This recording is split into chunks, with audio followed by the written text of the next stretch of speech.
कुनै समय एउटा किसानको झुपडीमा 6 जना 7 जना जतिको परिवार थियो। त्यस परिवारमा 4 जना छोराछोरी हुर्किसकेका थिए। कोही आफ्नो बाटो अब आर्थिक लाभको लागि विदेश गएका थिए, कोही घर बाहिर थिए। त्यसै गरी एक दिन घरमा माइली छोरी मात्र भएको अवस्थामा धेरैजना मानिसहरू आउनुभएछ। अनि माइली छोरी भन्दा उँधोका सासाना 2 भाइ बहिनीहरू र आमाहरू चाहिँ आमा बुवा चाहिँ खेतमा काम गर्न जानुभएको रहेछ। माइली छोरीका 2 साथीहरू पनि घरमा आएका थिए। उनीहरू सबै धेरै मान्छेको समूह देख्ने बित्तिकै गरर लाएर भित्र पसेछन्।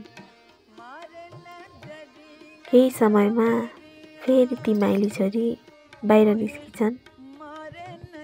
अनि उनले यसो हेरिछन्, 4-5 जना केटा मात्र थिएछन्। अनि उनले ती केटाहरू मध्ये चिनेका चाहिँ केही आफन्तै रहेछन्, जो उनले पहिले नै देखेकी थिइन्।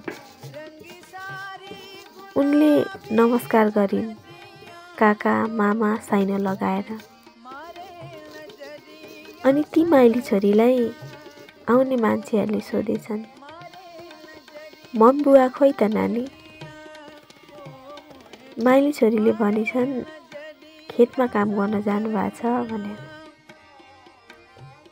उनीहरूले मम बुवालाई बोलाउन त भनेर आग्रह गरेछन्।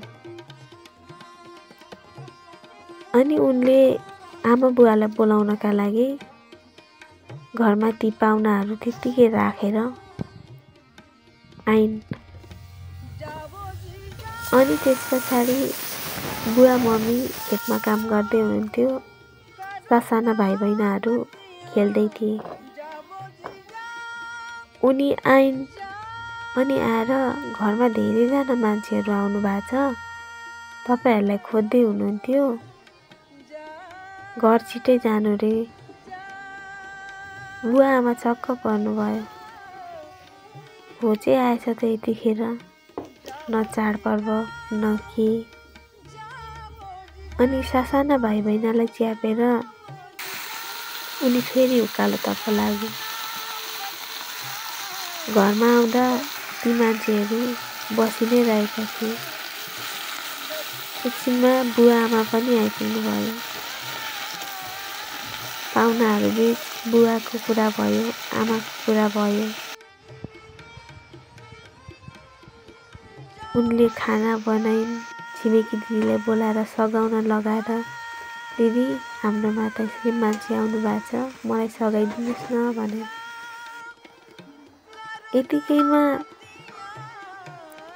खानासाना खायो रे, ठुला मान्छेहरू गफ गरे, गलेर आएका थिए। सबैजना सुते। भोलि बिहानै उठेर उनी भाइ बहिनीलाई खानासाना बनाएर दिएर आफू पनि विद्यालय गइन्। विद्यालयमा बसेकै खेर ती मान्छेहरू विद्यालय पनि पुगे। उनीहरू खासमा बिहेको कुरा लिएर घरमा आएका रहेछ। केटी मन पर्यो भनिसके पछाडि लु न त स्कुलमै गएर भए पनि लिएर आउने भने। अनि शिक्षकलाई भनेर आफै उनीहरूले बिदा मागेर ती माइली छोरीलाई घरमा लिएर आएछन्। यस्तै क्रममा ती छोरी पनि घरमा आइन्।